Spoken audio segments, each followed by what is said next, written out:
Kofi arrived in Accra with nothing but a small bag slung over his shoulder and hope in his heart. The village had nothing left for him. His father had died, leaving behind debts that weighed heavily on his family. His mother had struggled, but the village chief had made it clear. Either they paid what they owed, or their small plot of land would be taken. Kofi, determined to change his family's fate, had left home to seek opportunities in the city. The streets of Accra were overwhelming, loud, busy, and unforgiving. He walked through the bustling market, where traders called out to passing customers, selling everything from roasted plantains to colorful kente cloth. His friend Adwa had promised to help him find work. She had left the village 2 years before and had found a small office job. Unlike Kofi, she had been lucky.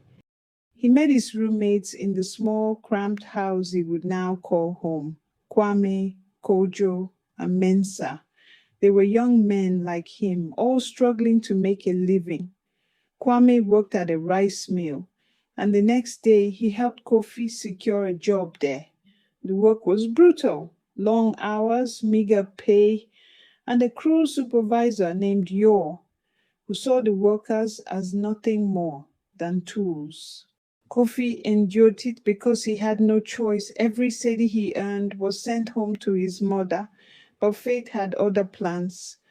One day, after protesting against Yor's unfair treatment, Kofi was beaten and fired. He returned home, ashamed and hopeless. That evening, Adwa tried to comfort him, but the weight of his troubles was too heavy. He needed a way out, and fast.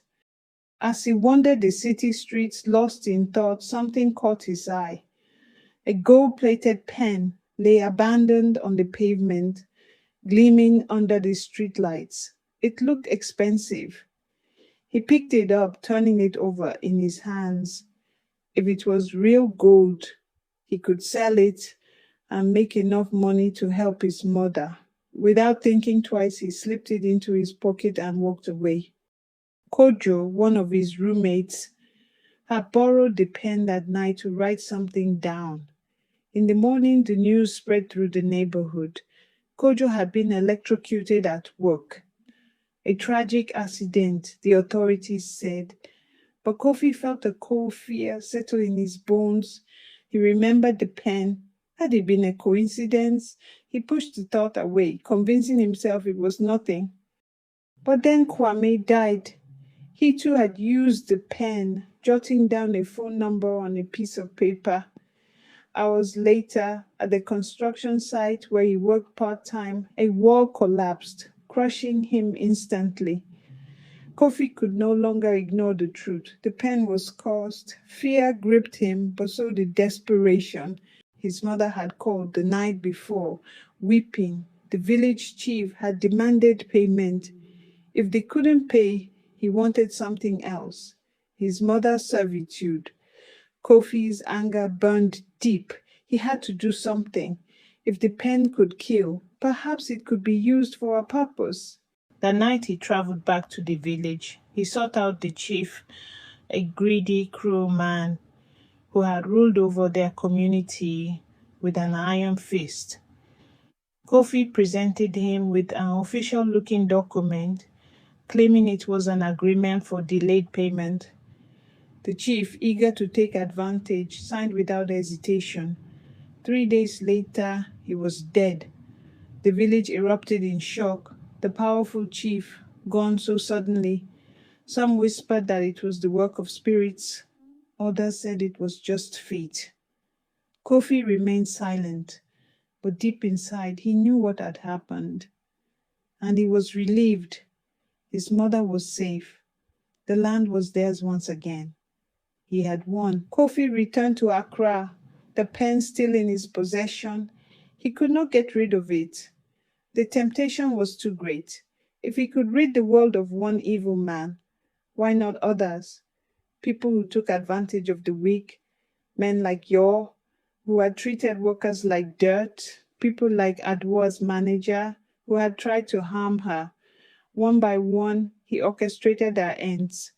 A forged letter here, a simple signature there. The deaths continued, and each time Kofi felt justified. He was making the world better. He was fixing injustices. But the guilt, no matter how deeply he buried it, never truly left him. Then fate turned against him. Mensa, the last of his original roommates, had grown suspicious. He had seen the pattern. He had seen Kofi's obsession with the pen. One night, he stole it, determined to uncover the truth. When Kofi found out, they fought. Mensa, terrified, fled, but the damage was done. The same week, Mr. Badu, the owner of the rice mill, learned about the pen's supposed power. They saw an opportunity. They wanted it for themselves.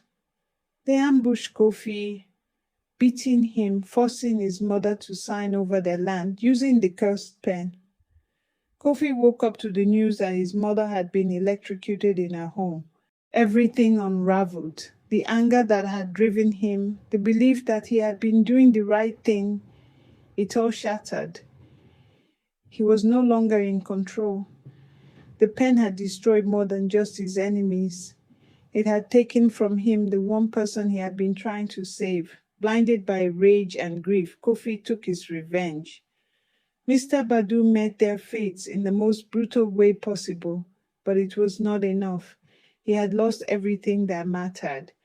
And then the final tragedy came. Adwoa had always been his light, the one person who still saw the good in him. She had stood by him through everything. She had no idea about the pen, the deaths, the blood on his hands. But when she found out, her heart broke.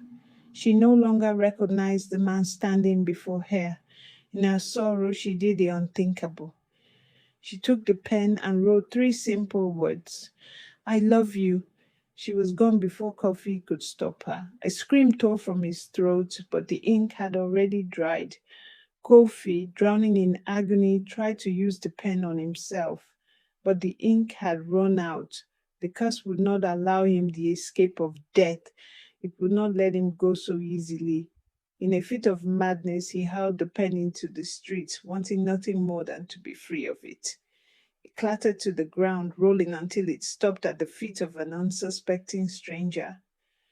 The man picked it up, curiosity in his eyes, and the cycle began again.